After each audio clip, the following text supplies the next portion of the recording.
আসসালামু আলাইকুম। আমি নতুন একটি ভিডিওতে আমন্ত্রণ জানাচ্ছি দেখার জন্য। খুবই আকর্ষণীয় ভিডিওটা। অলৌকিক মাছ। এই মাছটা কিচেনের বেসিনে কি করে আসলো? আজকে আমার কোনো নতুন মাছ আসে নাই যে পড়ে গেছে বেসিনে। আমি যখন হাত ধুইতে গেছি বেসিনে, তখন দেখি এই মাছটা।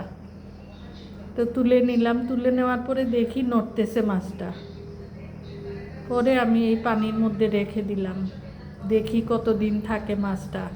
এখন আমি খুঁজে পাচ্ছি না যে কি করে আসলো এই মাছটা।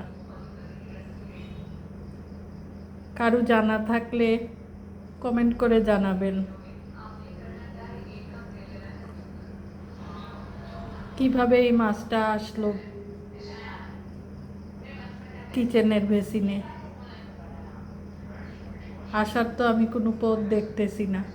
আমি যদি নতুন মাছ কিনে আনতাম তাইলে হয়তো বুঝতাম যে একটা পড়ে গেছে মাছ।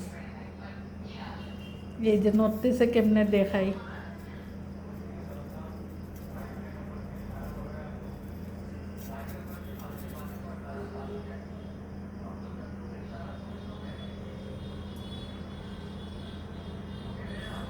ধন্যবাদ।